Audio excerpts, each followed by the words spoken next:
Hola, ¿qué tal? Hoy nos metemos de lleno en un concepto que es, digamos, la base de todo, el derecho objetivo. Pensemos en él como los cimientos sobre los que se construye cualquier sistema legal que conozcamos.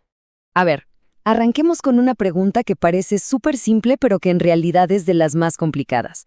¿Qué es el derecho? De hecho, el mismísimo filósofo Immanuel Kant decía que esta pregunta ha sido un verdadero dolor de cabeza para los juristas durante siglos. Y la verdad tiene toda la razón. Bueno, para no enredarnos tratando de responder esa pregunta tan gigante, lo más práctico es empezar por lo básico. Ver el derecho como un conjunto de normas. O sea, son las reglas del juego que organizan cómo nos comportamos en sociedad. ¿Y a todos ese sistema de reglas saben cómo lo llamamos? Exacto. Derecho objetivo. Ok, esta va a ser nuestra hoja de ruta para hoy. Primero, vamos a definir bien qué es el derecho objetivo. Después, nos preguntaremos de dónde salen esas normas. Veremos cómo la globalización está cambiando todo el panorama, lo que nos va a llevar a hablar del pluralismo jurídico y, al final, del tremendo desafío que esto representa para el futuro. Muy bien, vamos con el primer punto, la definición de derecho objetivo. Aquí vamos a poner los cimientos, a entender la base de todo nuestro orden legal. En pocas palabras, el derecho objetivo es todo ese conjunto de normas que nos permite vivir juntos en sociedad. Ojo, no es el derecho mío o el de alguien en particular, sino la ley, así con mayúsculas. Es el reglamento general que nos dice qué podemos hacer, qué no, y qué deberes tenemos todos por igual. Y para que quede súper claro, aquí está la diferencia fundamental. El derecho objetivo es la norma agendi, es decir, la regla del juego en sí. Por otro lado, el derecho subjetivo es la facultas agendi, o sea, el poder que esa regla nos da para jugar. Pensémoslo así. Uno es el reglamento del partido y el otro es nuestro derecho a patear el penal si nos cometieron una falta. Pero cuidado, el derecho objetivo no es una sola cosa, no es un bloque monolítico, se presenta de varias formas. Por ejemplo, está el derecho positivo, que son las leyes creadas por un país. También el derecho natural, que se basa en principios que se consideran universales. Luego tenemos el derecho escrito, el que leemos en los códigos y constituciones, y el derecho consuetudinario, que es bien interesante porque nace directamente de las costumbres de la gente. Perfecto, pasamos al segundo capítulo, las fuentes del derecho. Ya entendimos que el derecho son reglas, ¿no? Bueno, la pregunta lógica ahora es, ¿y de dónde salen? ¿Quién las escribe? ¿Quiénes son los arquitectos de todo esto?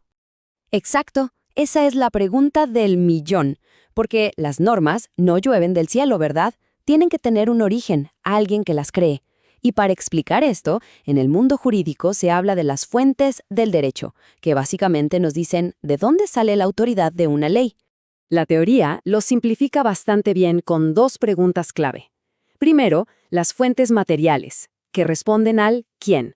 O sea, ¿quién tiene el poder de crear derecho? Y segundo, las fuentes formales, que responden al ¿cómo? ¿Qué forma tienen esas normas? ¿Son una ley del Congreso, una costumbre, la sentencia de un juez? ¿Se entiende la idea? Y fíjense que este poder para crear normas ha ido cambiando de manos a lo largo de la historia. Es toda una evolución. Al principio, el poder lo tenía la propia comunidad, a través de sus costumbres. Con el tiempo, pasó a los jueces y sus sentencias. Después, se concentró en los reyes y sus decretos, hasta llegar al modelo que conocemos hoy, donde el Estado es el gran protagonista, el que crea las leyes.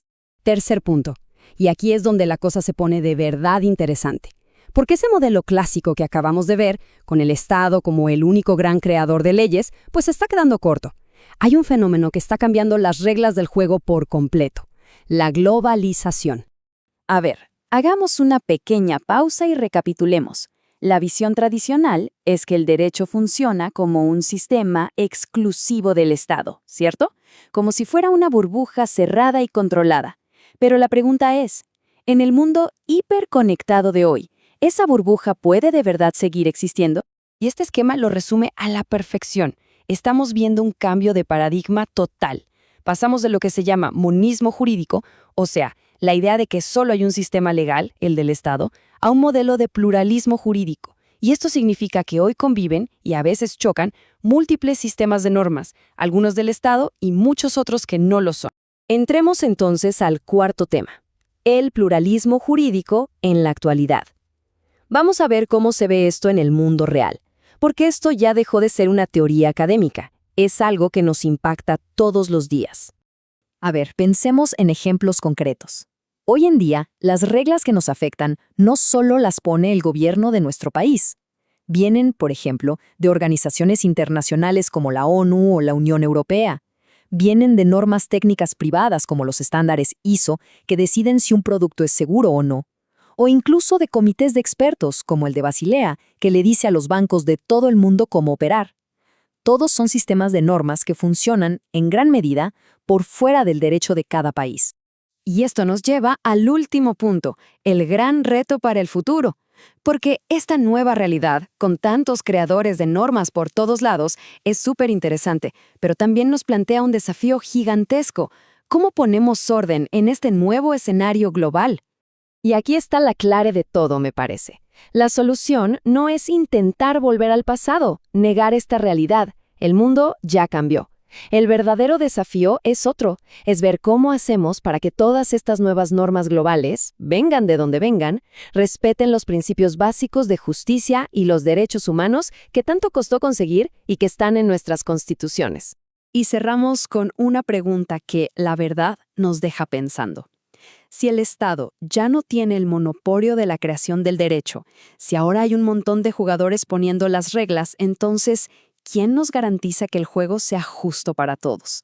La respuesta a esa pregunta va a definir, ni más ni menos, el futuro de la justicia en el mundo globalizado en que vivimos.